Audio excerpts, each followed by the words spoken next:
Habakkuk chapitre 2.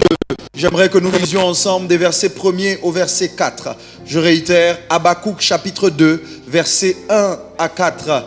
Yes Lord. J'allais te dire, si tu n'as pas de Bible, regarde dans la Bible de ton voisin, mais le Covid. Si tu n'as pas de Bible, c'est ta faute. Habakkuk 2, versets 1 à 4, nous lisons ensemble.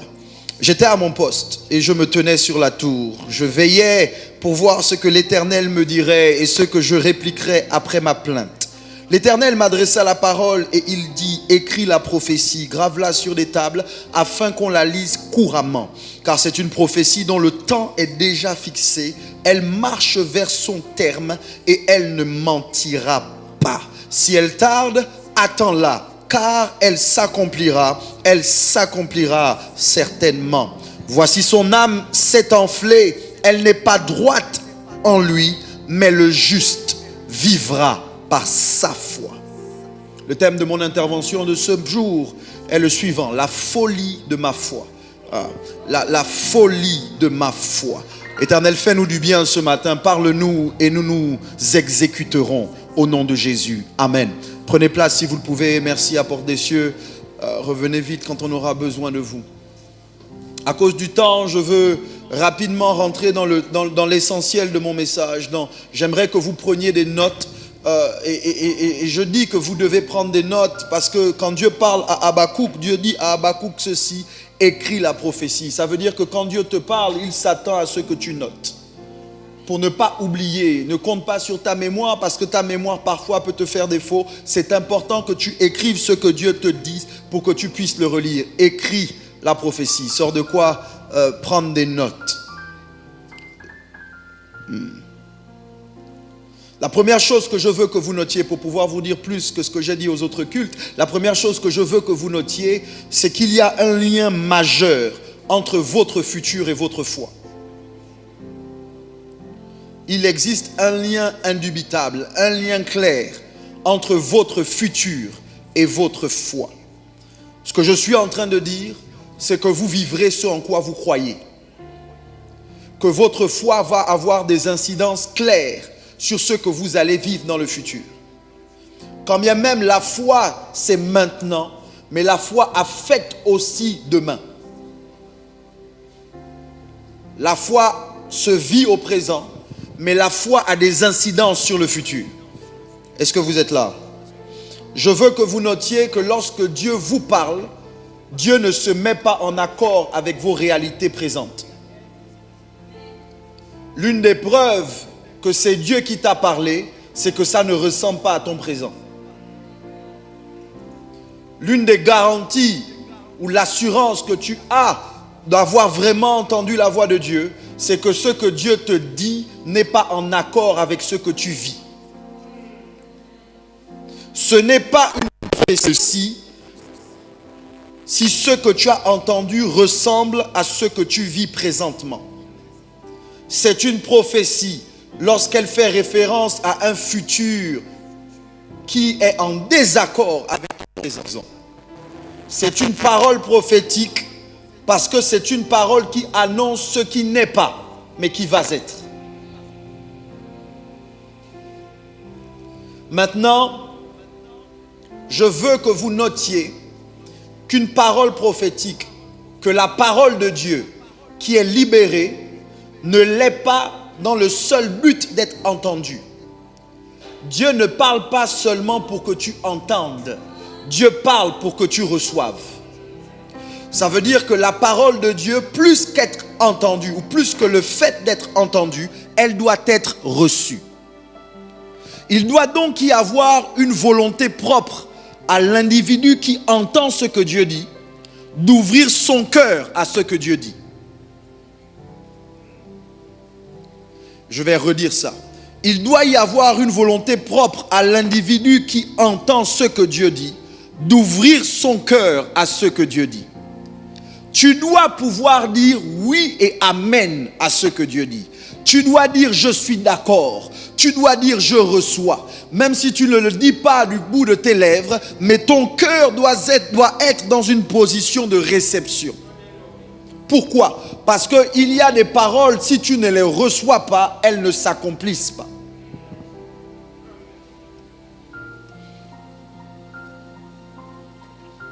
Mets la main sur ton cœur et répète après moi, dis: oh mon cœur, ouvre-toi à la parole de Dieu. Ne t'endurcis pas à ce que Dieu dit. Reçois ce que Dieu dit.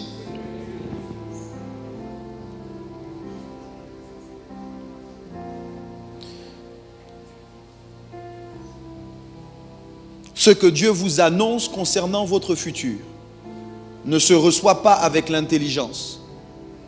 Ce que Dieu vous annonce concernant votre futur ne se reçoit pas avec les émotions.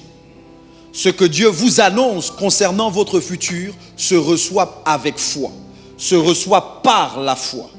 Ça veut dire que la foi est indispensable pour recevoir ce que Dieu dit.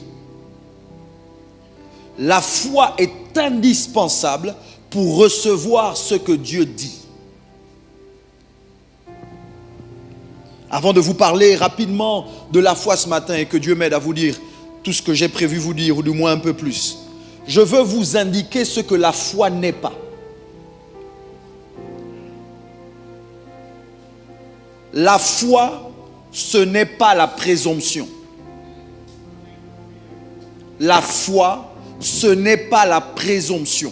Parfois, la présomption ressemble à la foi parce qu'elle se base sur des faits vraisemblables, des choses apparentes, mais sans preuve, pour déterminer ce qui est. Un exemple, on vous raconte quelque chose sur quelqu'un sans preuve, une rumeur, un ragot. Vous n'avez pas de preuve, mais ce que vous entendez affecte comment vous voyez la personne dont on vous parle. C'est pour ça que j'ai horreur des rumeurs et des ragots. Parce qu'ils affectent la foi qu'on a en quelqu'un.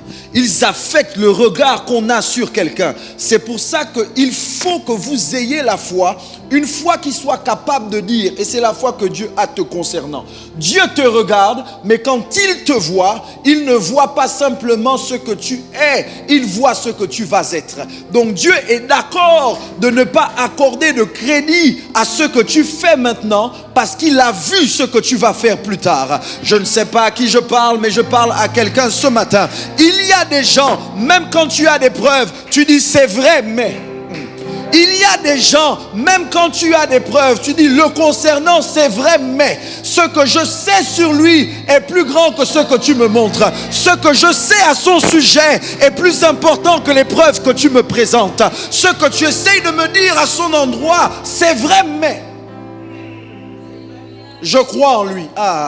Je crois en elle. Je crois qu'il est capable de se relever. Je crois qu'elle est capable de continuer à avancer. Je crois qu'il est capable d'arriver au bout. Je crois en son futur plus qu'en son présent. My God. Que quelqu'un dise c'est vrai, mais... Quand le diable vient te dire tu as fait ça, dis c'est vrai, mais quand ta famille essaie de te dire mais tu étais comme ça, c'est vrai, mais quand les gens essayent de te rappeler ton passé, ne t'arrête pas sur ton passé. Vous pouvez être d'accord sur le passé, mais ne te mets pas d'accord avec eux sur ton futur. Et tu dois leur dire que mon futur n'est pas mon passé. C'est vrai, mais...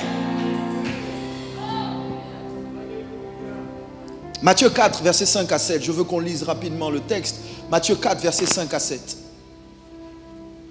Le diable le transporta dans la ville sainte, le plaça sur le haut du temple et lui dit: si tu es fils de Dieu, jette-toi en bas, car il est écrit, il donnera des ordres à ses anges à ton sujet et ils te porteront sur les mains, de peur que ton pied ne heurte contre une pierre. Jésus lui dit: il est aussi écrit, tu ne tenteras point le Seigneur ton Dieu. Voici un exemple de présomption. Satan vient dire à Jésus: si tu es vraiment qui tu dis, être saute. Parce que c'est écrit que de toutes les façons, Dieu va envoyer ses anges pour qu'ils t'attrapent. Jésus sait ce qui est écrit, mais Jésus considère que ce n'est pas parce que c'est écrit qu'il doit sauter ou qu'il doit baser sa vie sur ça. Je vais choquer, je vais déranger quelqu'un ce matin. Ce n'est pas parce que c'est écrit que ça s'applique à toi. ce n'est pas parce que c'est écrit que tu dois l'appliquer dans cette situation. Jésus est conscient qu'on ne prend pas un texte hors contexte pour en faire un prétexte. Jésus est conscient qu'en réalité, ce texte ne s'applique pas à lui parce qu'il y a un autre texte qui équilibre ce que Satan vient de lui dire. Je ne sais pas à qui je parle, mais je parle à quelqu'un. Dieu est d'accord que tu ne sois pas un béni, oui. Dieu est d'accord que tu n'avales pas tout ce qu'on te dise. Dieu est d'accord que tu sois équilibré. Dieu est d'accord que tu éprouves ce qu'on te dit. Dieu est d'accord que tu examines la prophétie.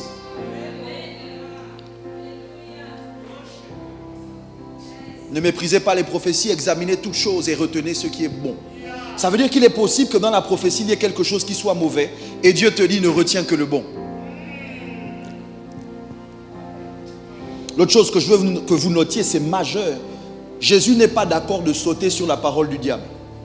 Je vais dire ça différemment. Jésus n'est pas d'accord de sauter sur la base de la parole du diable.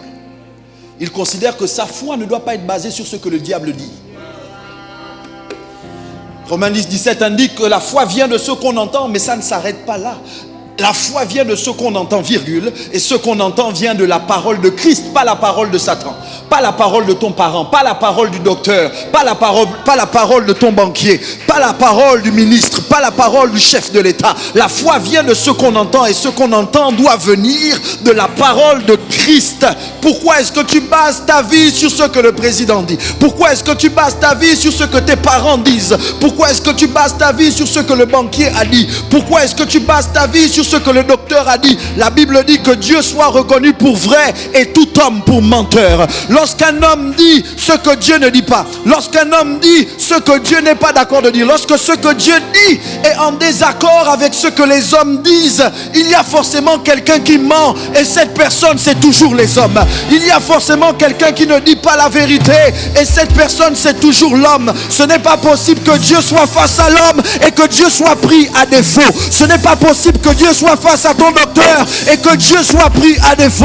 Ce n'est pas possible que Dieu soit face à ton banquier et que Dieu soit pris à défaut. Ce n'est pas possible que Dieu soit face au président des nations et que Dieu soit pris à défaut. Quand Dieu a dit et qu'un homme dit autre chose, l'homme ment. Quand Dieu a dit et que le docteur dit autre chose, le docteur ment. Quand Dieu a dit et que le banquier dit autre chose, le banquier ment. Quand Dieu a dit et que les ministres disent autre chose, les ministres mentent. Quand Dieu a dit et tes parents disent autre chose, tes parents mentent. My God. La prochaine fois que ton compte en banque dit autre chose que Dieu t'a dit, que ce que Dieu t'a dit, dis à ton compte en banque, tu mens. La prochaine fois que ton corps dit autre chose que ce que Dieu t'a dit, dis à ton corps, tu mens. La prochaine fois que tes relations disent autre chose que ce que Dieu t'a dit, dis à tes relations, vous mentez. La prochaine fois que ce qui se passe dans ta vie dit autre chose que ce que Dieu t'a dit, dis tu mens.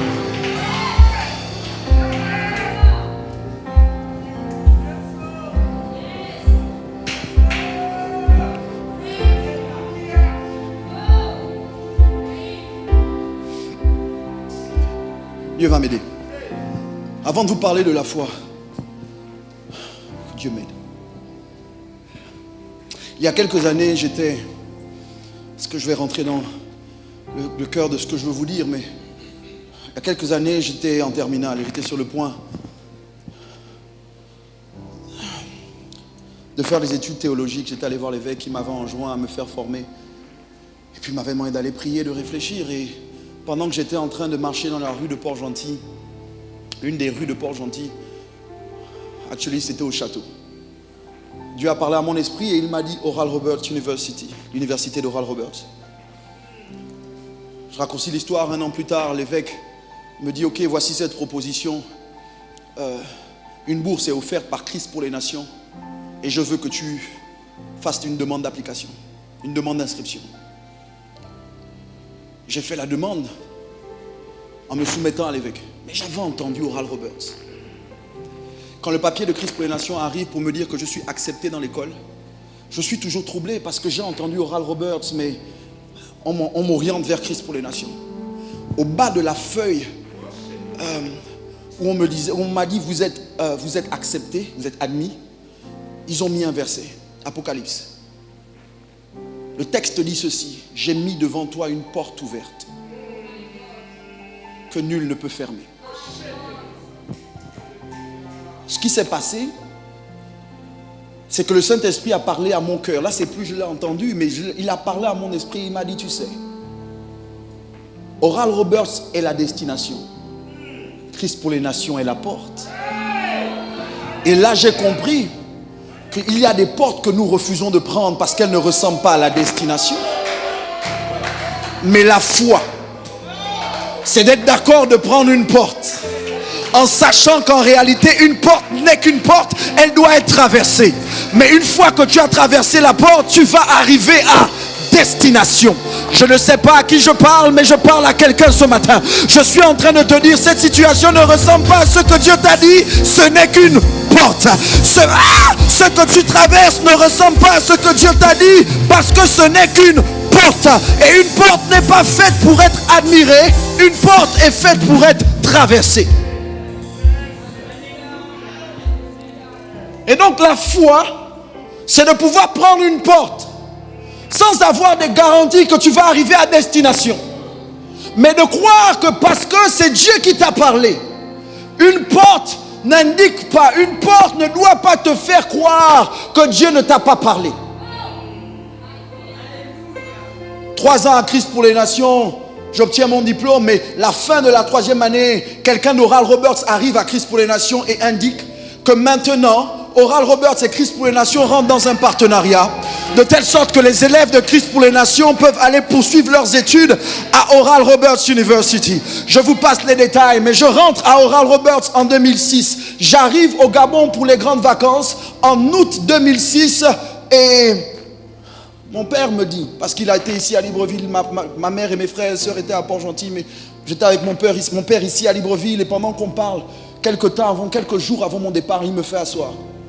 Et il me dit, Michel, on ne peut plus payer tes études, il faut que tu restes. Conjoncture est difficile, situation financière difficile, tu ne peux plus. Et là, je regarde mon père et pendant que mon père me parle, j'entends cette voix qui m'a parlé dans les rues de Port-Gentil dans les années 2000. Et voici devant moi mon père. J'étais plus boursier à Oral Roberts. D'abord, je n'étais boursier qu'une année à Christ pour les nations. Le reste, ce sont mes parents qui ont payé. Et là, mon père me dit, on ne peut plus payer. Reste. Je suis face à un dilemme parce que devant moi, j'ai l'homme qui a payé mes études jusqu'à présent. Et puis de l'autre côté, j'ai le Dieu qui m'a parlé de la destination. Et là, alors que j'ai pris un temps de prière à part et finalement mon père et moi on se rassoit à nouveau. Tu as décidé quoi? Il me pose la question, qu'est-ce que tu as décidé? Je dis, papa, tu sais, Dieu a dit à Abraham, quitte ton pays, ta patrie, la maison de ton père, pour un pays que je te montrerai. Je dis, papa, je ne peux pas rester, je dois partir. Mon père m'arrête et il me dit, si moi j'étais Abraham, j'aurais demandé à Dieu un plan de 5 ans en avance. C'est-à-dire, avant de bouger, tu me donnes le plan des 5 prochaines années. On a rigolé. Et il m'a dit, mais Michel, tu pars, tu vas faire comment? Tu as de l'argent. J'ai dit, papa, je n'ai que $25. Je n'avais rien en banque. Je n'avais rien. Quand je dis rien, je n'avais que les $25 que j'avais dans mon sac. Je savais qu'en arrivant, je devais prendre un taxi. La suite, je ne savais pas. Mais je dis à mon père ceci, je dis, papa, je préfère partir, me rendre compte là-bas que ça n'a pas marché et revenir, que de rester ici et de me demander toute ma vie, qu'est-ce qui se serait passé si j'étais parti? La foi, ce n'est pas l'absence de peur. La foi, ce n'est même pas l'absence de doute. La foi, c'est tu as des doutes, mais tu dis j'avance. La foi, c'est tu as peur, mais je te dis j'avance. La foi, c'est prendre des risques. Tu ne peux pas me dire que tu as la foi si tu es dans ta zone de confort. Parce que la foi ne se vit pas dans sa zone de confort. On n'a pas besoin de la foi quand on est confortable. On a besoin de la foi quand on doit sortir de la barque et on doit mettre les pieds sur l'eau et on ne sait pas si l'eau va être capable de supporter notre poids.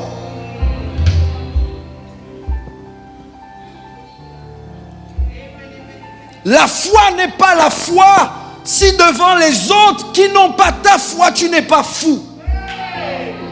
Ça veut dire que quand les gens te regardent vivre, ils doivent se dire, mais ce gars-là est fou. Mais cette femme est folle. Comment tu peux laisser partir cette opportunité pour quelque chose que tu n'as pas vu? J'ai entendu Dieu. Comment est-ce que tu peux dire non alors que tu n'es pas sûr que là-bas on va te dire oui parce que j'ai entendu Dieu? Ce matin, je viens dire à quelqu'un, il faut que tu recommences à vivre par la foi. Aujourd'hui, tu vis par les calculs. Aujourd'hui, tu vis par les relations. Tu vis par le travail. Tu vis par les postes. Arrête, tu dois recommencer à vivre par la foi. Mais le juste vivra par sa foi. Ça veut dire que tu ne peux pas vivre ta vie sur la base de la foi du pasteur. Tu ne peux pas vivre ta vie sur la base de la foi de ton père, de ta mère, de tes frères ou de tes sœurs. Parce qu'il y aura une situation où ils ne seront pas là. Et tu devras faire face aux difficultés. Et si tu n'as pas ta foi,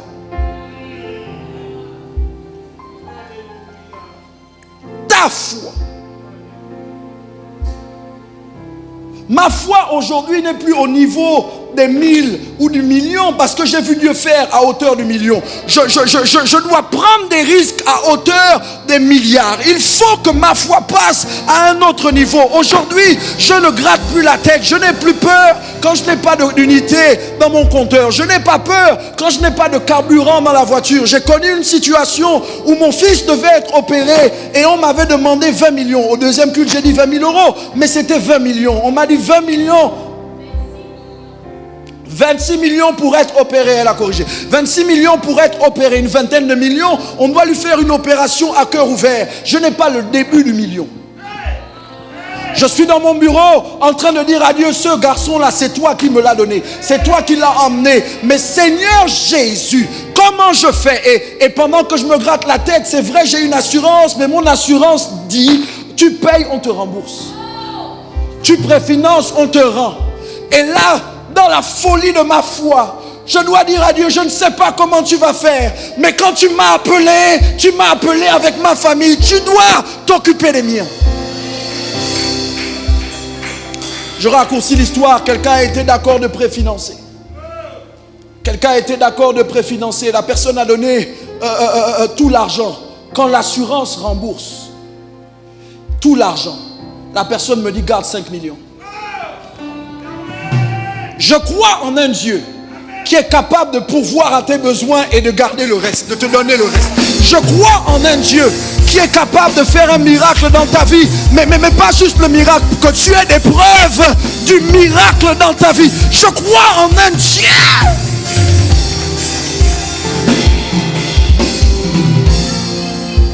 Mais je ne parle pas de la folie de la foi de quelqu'un d'autre, je parle de la folie de ta foi. Certains d'entre vous, vous savez ce que c'est de vous battre avec le lion et l'ours. C'est une autre catégorie. Maintenant que vous faites face à Goliath, vous avez peur, vous faites des calculs. C'est vous qui allez demander à Saül son armure. Pardon, le gars là est grand, donne-moi ton armure. Mais David nous montre qu'en réalité, la foi grandit. La foi ne doit pas rester au même niveau. La foi doit évoluer.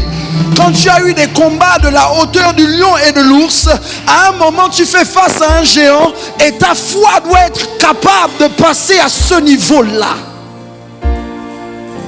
Certains d'entre vous, quand la prochaine épreuve arrive, vous paniquez parce qu'elle ne ressemble pas à l'épreuve dont Dieu vous a délivré. Mais la folie de la foi, c'est de croire que le même Dieu qui m'a délivré de la gueule du lion et de l'ours me délivrera de la main de cet incirconcis.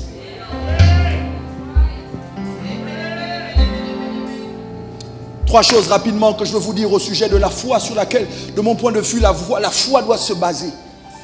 La foi doit se baser sur le fait que tu crois que Dieu est réel, qu'il n'est pas une invention humaine, qu'il n'est pas une fable, qu'il n'est pas un conte qu'on raconte aux enfants, qu'il n'est pas une fabrication de la religion, que Dieu est réel. Que quelqu'un dise Dieu est réel. Je sais que ton voisin ne veut pas parler, mais toi tu as des témoignages, dis Dieu est réel. Toi qui as vécu des choses que personne ne peut expliquer, dis Dieu est réel. My God, y a-t-il des gens qui ont un témoignage ce matin dans cette maison? J'aimerais que quelqu'un crie Dieu est réel.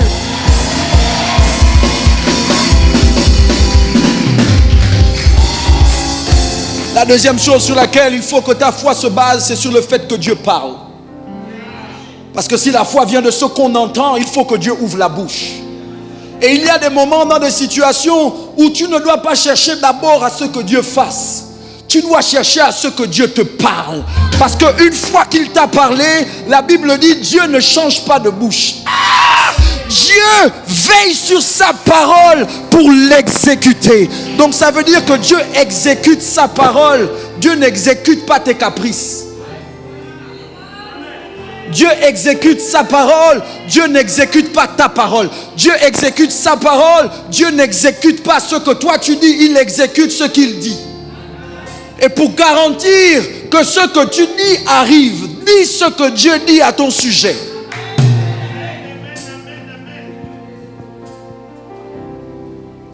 Que quelqu'un dise Dieu parle.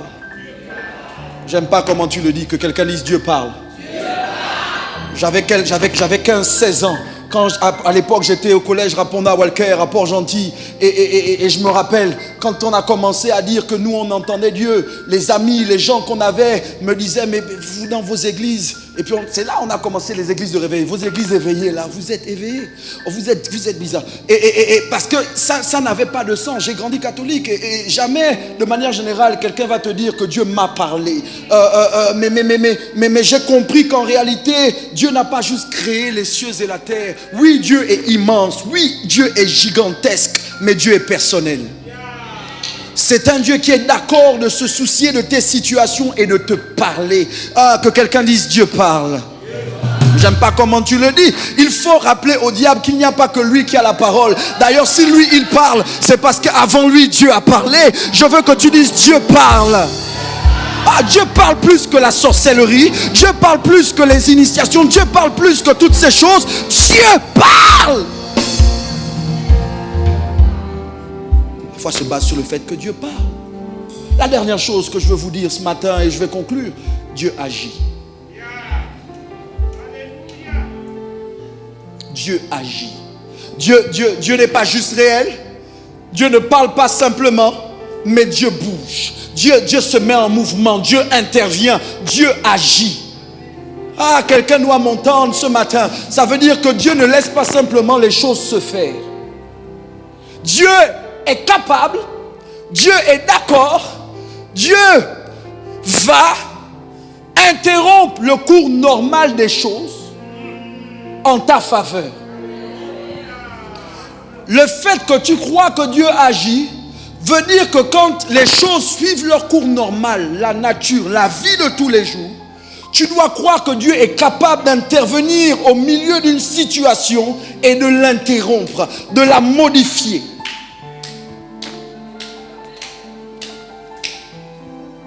Je veux atterrir. Parce que, en réalité, ce sont toutes ces choses qui font que tu oses. Que tu aies l'audace d'essayer. Que tu prennes le risque de te lancer. On ne se marie pas parce qu'on a l'argent, on se marie parce qu'on a la foi. On n'accepte pas un travail parce que ça va payer, on accepte le travail parce qu'on a la foi. Le juste ne vit pas par les calculs, le juste vit par sa foi. Ça veut dire que quand tu n'as plus la foi, tu ne le sais pas, mais tu es déjà mort. L'apôtre Jacques dit ceci: la foi sans les œuvres est une foi morte. Ah, je vais faire les maths. Foi moins œuvre égale mort.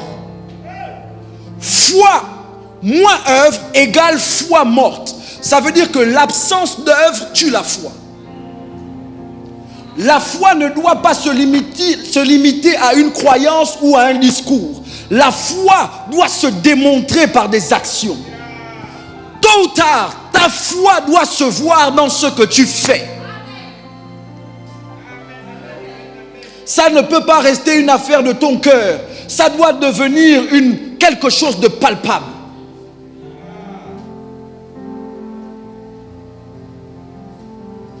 Pourquoi est-ce que tu ne crois plus?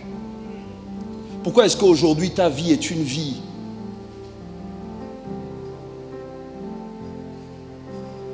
normale? Je ne suis pas dans cette relation avec Dieu pour vivre une vie normale. Je connais la norme et ça ne me plaît pas. La norme, pour réussir, il faut avoir de bonnes origines. La norme, c'est les gens qui ont un nom, qui sont positionnés. Ce qui est anormal, c'est que tu n'as pas le nom qu'il faut. Tu ne viens pas de la famille qu'il faut. Mais Dieu prend le pauvre et le fait asseoir avec les grands.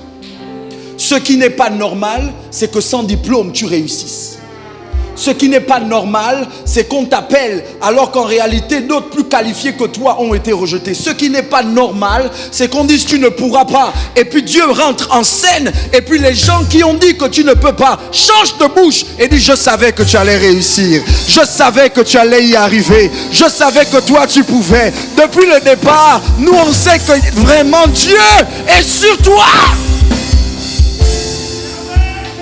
Ce n'est pas normal que tes détracteurs deviennent tes fans. Mais c'est dans ça que Dieu se spécialise. Ce n'est pas normal que ceux qui te critiquent finissent par être ceux qui te défendent. Mais c'est dans ça que Dieu se spécialise. Ce n'est pas normal que hier, c'est toi qui étais minimisé. Aujourd'hui, c'est toi qui es acclamé. Ce n'est pas normal que toi, tu n'avais pas les qualifications, mais tu as accepté d'apprendre. Tu as passé des nuits à travailler. Et pendant que tu bossais, ta foi est montée. Et Dieu a déposé sa grâce et sa faveur. Et pendant qu'on te voit briller, ils ne savent pas le prix que tu as payé. Mais c'est la foi. J'étais en jeûne il y a quelques mois et pendant que j'étais en retraite, mon temps est fini d'ailleurs, pendant que j'étais en retraite, j'étais dans une situation compliquée parce que des envies, des pertes de repères, des douleurs. Et puis là, j'ai compris que j'avais le choix entre vivre et mourir. Mais Dieu n'a pas voulu me prendre. Dieu m'a gardé en vie. Mais j'ai découvert que c'était possible d'être en vie et d'être un mort vivant. Tu n'espères plus en rien. Tu ne crois plus en rien. Tu n'as plus d'attente. Tu ne prends plus de risques. Que sera, sera. Advienne que pourra. De toutes les façons, on verra devant. Et là, dans le secret de ma chambre, j'ai dit à Dieu, si tu ne veux pas me prendre, je veux vivre. L'apôtre Paul a dit, Christ est ma vie. La mort m'est un gain. La version anglaise dit, to live is Christ. Vivre, c'est Christ. Donc moi, j'ai décidé de vivre. J'ai décidé de vivre au-delà de l'église. J'ai décidé que ma vie n'allait plus se limiter à ce genre de rassemblement. J'ai décidé que si je devais vivre pour Christ, je devais vivre pour Christ dans le culte, mais en dehors du culte. Et donc au sortir de ce moment-là, j'ai décidé de mettre en place des choses pour ne pas attendre que les choses arrivent, mais pour provoquer la venue de certaines choses. Parce que la foi au final, ce n'est pas simplement attendre que ça aille mieux. La foi, c'est faire que ça va aller mieux ou que ça aille mieux. La foi, c'est se mettre en mouvement. La foi, c'est provoquer le changement. J'ai compris, les amis, que si toute notre vie, c'est ce qu'on vit en 1 heure ou en 2 heures, de tous les hommes, on est les plus malheureux. Je crois que ta foi doit se voir quand tu es au travail. Ici, je suis d'accord d'expérimenter le miracle, de souffler sur vous et de prier pour vous. Mais mon ami, tu dois être au bureau et puis il doit y avoir une situation difficile. Et là, pendant que tu es au bureau, tu pries dans ton cœur ou tu ouvres ta bouche et tu dis, Dieu, je veux te voir là. Tu dois être à la maison et le docteur a donné un diagnostic médical sur ton enfant, sur ta fille ou sur toi-même. Et là, sans le pasteur, ta foi doit rentrer en scène et tu dois dire à Dieu, c'est ici que je veux te voir. Quand tu es en train de te lancer dans une affaire parce que la conjoncture est difficile, on t'a licencié, chômage technique, mon ami, c'est là où tu dois dire, c'est là que je veux te voir, dans mon affaire. Mais certains d'entre vous, vous n'avez plus de résultats parce que vous n'avez plus de foi. Votre pasteur, pour ceux qui considèrent que je suis leur pasteur, a décidé de vous pousser dans vos retranchements. Écoutez les amis, ma brebis, je ne peux pas être votre pasteur et vous laisser dans votre zone de confort. Ma responsabilité, ce n'est pas de vous dire ce que vous voulez, ce n'est même pas de vous conduire là où vous voulez, c'est de vous conduire là où Dieu vous veut. Et Dieu te veut dans la foi. Il faut que tu recommences à vivre par ta foi. En clair, qu'est-ce que ça veut dire? Sors de ta zone de confort. Ose. Fais ce qui n'est pas rationnel. Fais ce qui n'est pas logique. Oui, fais les calculs. Oui, assieds-toi et réfléchis. Mais à la fin, pose un acte de foi. Et ce n'est pas la foi si ce n'est pas fou. Ce n'est pas la foi si tu n'as pas peur. Ce n'est pas la foi si tu maîtrises tout. Ce n'est pas la foi si tu as toutes les réponses. Levez-vous, s'il vous plaît. Pour vous qui êtes connectés en ligne, je veux vous dire ceci avant de prier. Il va falloir que tu recommences, que vous recommenciez à vivre par la foi, par votre foi. C'est là que Dieu nous attend, c'est là que Dieu t'attend. J'aimerais, pour vous qui êtes dans la maison, que vous preniez quelques minutes pour parler à Dieu, pour répondre à ce que vous avez entendu Dieu vous dire. J'aimerais que tu répondes à Dieu. Dieu t'a demandé, Dieu t'a parlé. Ouvre ta bouche et réponds maintenant. Ouvre ta bouche et réponds maintenant.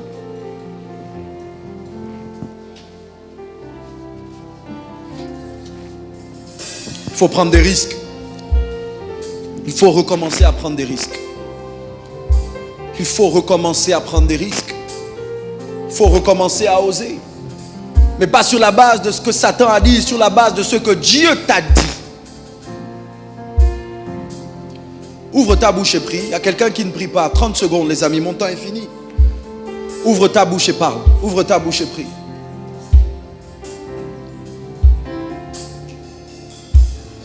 Je te fais confiance.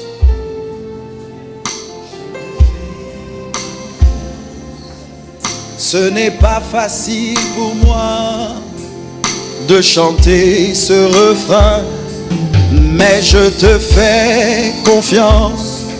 Jésus, je te fais. Ce n'est pas encore fini. Je te fais confiance une dernière fois. Come on. Apporte ton offrande pendant qu'on chante ce chant librement. L'offrande qui vient toujours après la parole. Apporte-la pour sceller. Ce n'est pas de chanter, mais je te fais. Jésus, ce n'est pas encore fini. Je te fais confiance. Une dernière fois de toutes tes forces. Je te fais confiance. Je te fais confiance. Ce n'est pas facile de chanter, mais Jésus, je te fais. Ce n'est pas encore. Je te fais confiance. J'aimerais que tu prennes l'engagement devant Dieu de recommencer à vivre par la foi, de recommencer à aller en eau profonde, de recommencer à prendre des risques, de recommencer à oser. Pendant 30 secondes, ouvre ta bouche et dis à Dieu, je suis d'accord. Je suis d'accord, je suis d'accord. Je suis d'accord de ne pas rester là où c'est confortable. Je suis d'accord de ne pas rester là où tout le monde est. Je suis d'accord d'être marginalisé. Je suis d'accord d'être incompris. Je suis d'accord. Je suis d'accord. Je te fais confiance. Alléluia. Comme vous le voyez, le temps est très court. On ne peut pas faire et dire tout ce qu'on veut dire. Mais je prie que Dieu vous bénisse. Que Dieu étende sa main sur vous et que Dieu fasse luire sa face sur vous. Que là où les hommes vous défavorisent, que Dieu vous favorise. Que là où les hommes vous ignorent, que Dieu vous fasse resplendir. Que là où les hommes vous disqualifient, que Dieu vous qualifie. Là où on a dit que tu échoueras, je dis tu réussiras. Par la folie de ta foi. Au nom de Jésus, amen.